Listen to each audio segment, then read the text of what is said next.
సుదీర్ఘమైన అనుభవంతో సంపద సృష్టిస్తానని చెప్పిన ముఖ్యమంత్రి చంద్రబాబు నాయుడు ఇప్పుడు హామీలపై నాలుక మడతలేస్తున్నారని డిప్యూటీ సీఎం పవన్ కూడా మౌనంగా ఉండిపోయారని వైఎస్ఆర్సీపీ మాజీ ఎమ్మెల్యే టీజీఆర్ సుధాకర్ బాబు మండిపడుతున్నారు.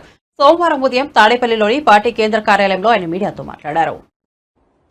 ఈ ఇచ్చిన సూపర్ 6 అమలు పరచలేరని వైఎస్ఆర్ కాంగ్రెస్ పార్టీ ఎన్నికల ముందు రాష్ట్ర ప్రజలకు చెప్తుంటే అమలు పరిచి తీరుతాను నాది గ్యారంటీ అని చంద్రబాబు నాయుడు గారు వారికి మద్దతుగా పవన్ కళ్యాణ్ గారు చెప్పారు. ఇప్పుడు అసెంబ్లీలో ఏం చెప్పారు? ఆ సూపర్ 6 చూస్తుంటే నాకు భయం వేస్తుంది అన్నాడు. ఎంత దారుణమైన స్టేట్మెంట్!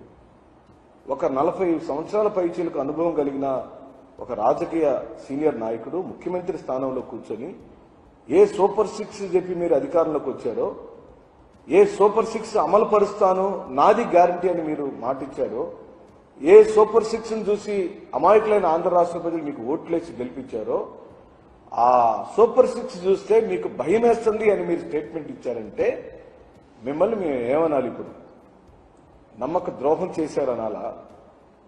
ఏరు దాటాక తెప్పను తగలబెట్టిన సంధానంగా ఉంది మీ పరిపాలన అని చెప్పానాలా? మీ నాలుక మడతపడుతుందని చెప్పానాలా? లేదా సహజ సిద్ధంగానే ఎన్నికలకు ఒక చంద్రబాబు నాయుడు గారు, ఎన్నికలు అయిపోయిన తర్వాత ఇంకొక చంద్రబాబు నాయుడు గారు ఆటోమేటిక్ గా వస్తారని గత చరిత్రని పునరావృతం చేశారని మేము భావించాలని ఈ రోజున మేము అడుగుతున్నాం. జగన్మోహన్ రెడ్డి ఏమైనా తన జేబుల్లోంచి తెస్తున్నాడా? మేమిచ్చే కూడా ప్రజలకు మేమిచ్చే తీరుతాము, ఖచ్చితంగా అమలు పరిచి తీరుస్తాము. సంపదను సృష్టించే ఆలోచనలు నా దగ్గర చాలా ఉన్నాయి. సంపదను ఆంధ్ర రాష్ట్రానికి, రాష్ట్ర ఖజానాకు సంపద ఎలా సృష్టించాలో నా బుర్ర నిండా బొచ్చడన్ని ఆలోచనలు ఉన్నాయి. నాకు అనుభవం ఉంది. నేను నా ఆర్థిక నిపుణ్యాన్ని వారు చెప్పుకొని అధికారంలోకి వచ్చారు. ఇప్పుడు ఆ హామీలన్నీ గోవిందా, ఉచిత ఇసుక గోవిందా, తల్లి వందనం గోవిందా, ఖరీఫ్ సీజన్ మొదలైంది, రైతులకు ఇస్తానన్న రైతుల సాయం గోవిందా, బిడ్డలకు ఇచ్చే స్కూల్ కిట్లకు సంబంధించి ఈ రోజు వరకు ఇంకా స్కూళ్ళలోకి అందలేదు, అవి గోవిందా. కానీ ఒకటి మాత్రం చంద్రబాబు నాయుడు గారు ఖచ్చితంగా ఇచ్చిన మాట ప్రకారం అమలు పరుస్తున్నారు. దాని పేరే రెడ్ బుక్. ప్రజల సంక్షేమానికి, అభివృద్ధికి ఇచ్చిన హామీలేమో పోయినాయి, బంగాళాఖాతంలో కలిసిపోయింది. కానీ వారి కుమారుడు కనుక అమలు పరుస్తున్న ఏకైక ఖచ్చితమైన పథకం ఈ ఆంధ్ర రాష్ట్రానికి దక్కిన బహుమతి ఏంది అని అంటే రెడ్ బుక్ రాజ్యాంగం.